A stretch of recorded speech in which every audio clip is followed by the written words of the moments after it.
जय श्री कृष्ण दोस्तों। आज की कहानी है राजा की बलि। एक बार की बात है, एक राजा तलवारबाजी कर रहे थे।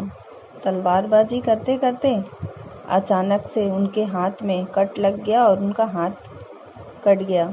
तो आपस में सब बहुत बात करने लगे और एक पास में खड़े मंत्री के मुंह से अचानक निकल पड़ा, बोल उठे कि जो होता है वो अच्छे के लिए होता है।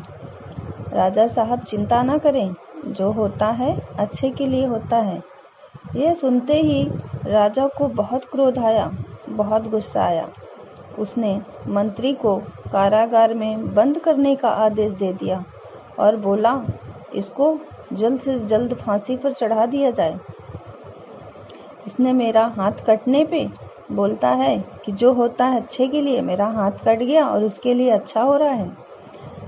यह सुनकर मंत्री घबरा गया कि अब तो मुझे राजा फांसी दे देंगे। उसने राजा से निवेदन किया और कहा, महाराज, मैंने आपके यहाँ बरसों काम किए हैं, इतनी ईमानदारी से काम किया है और मुझे मेरी अंतिम इच्छा पूरी करने की कोई बात मान सकते हैं? उन्होंने कहा, राजा को तो क्रोध से भरे थे। राजा ने कहा कि ठीक है, बताओ तुम्हारी क्या अंतिम इच्छा है?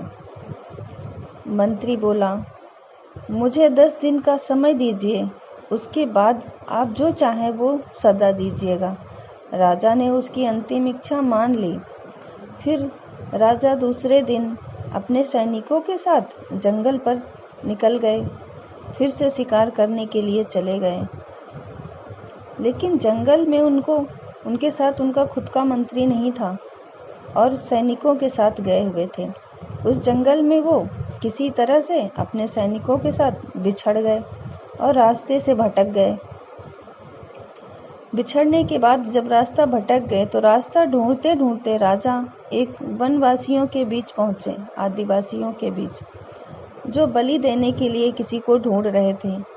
और वनवासियों ने राजा को पकड़ लिया और वो बहुत खुश हुए कि चलिए, हमारे बलि देने के काम कोई तो आएगा और ये व्यक्ति हमें मिल गया। वन की देवी को बलि देने के लिए ले गए। बलि देने की सारी तैयारियां पूरी हो चुकी थी। जैसे ही राजा को बलि देने के स्थान पर ले जाया गया, वहां बड़े बुजुर्ग की नज़र पड़ी और राजा के खंडित हाथ पर पड़ी। बहुत सारे बुजुर्ग बैठे थे वन देवी के, और उन्होंने देखा कि राजा का हाथ खंडित है, कटा हुआ है। उसने आवाज़ लगाई और कहा, ये तो खंडित व्यक्ति है, इसका तो हाथ खंडित है, इसकी बलि नहीं दी जा सकती।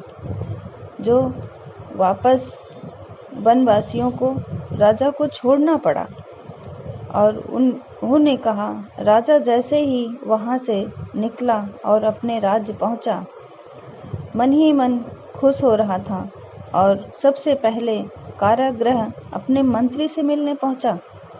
मंत्री से पास गया तो मंत्री घबरा गया। उसने सोचा, शायद अब राजा आज मेरी भी फांसी चढ़वा देंगे।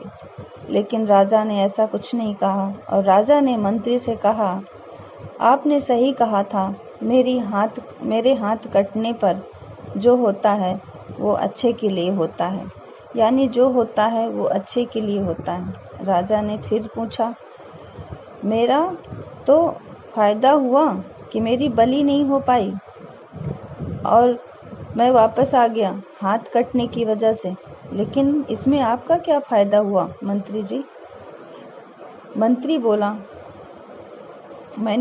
राजा बोला, मैंने तो आपको सजा दी है, कारावार में डाल दिया, आपको क्या फायदा हुआ? मंत्री बोला, मैं आपके साथ शिकार पर हमेशा रहता हूँ राजा जी। उस दिन भी रहता, लेकिन मेरे खंडित नहीं होने के, मेरा हाथ खंडित नहीं था, इसके वजह से मेरी बलि चढ़ा दी जाती, इसलिए मेरे साथ जो भी हुआ अच्छा हुआ। मैं आपके साथ गया नहीं तो मैं भी बच गया। राजा बहुत प्रसन्न हुआ, लेकिन छोटी सी बात पर मंत्री को सजा देने का दुख भी हुआ। इसलिए राजा ने मंत्री को कारागृह से निकालकर फिर से अपने साथ रख लिया। दोस्तों, हमें इसी से शिक्षा मिलती है हमारी ज़िंदगी में, जो अपने जीवन को बहुत से उतार चढ़ाव आते रहते हैं। कभी कभी कुछ चीज़ें मन मुताबिक नहीं होती, इस कारण भी कभी निराशा नहीं होनी चाहिए। इंसान को निराश नहीं होना चाहिए। हमेशा याद रखें, जो होता है अच्छे के लिए होता है। भले ही कुछ अच्छा हो या ना हो, लेकिन उस परिस्थिति के लिए प्रति सकारात्मक नज़रिया रखने से उसका प्रभाव बहुत कम हो जाता है। ये कहानी आपको कैसी लगी? फीडबैक ज़रूर दीजिएगा। थैंक यू, शुक्रिया।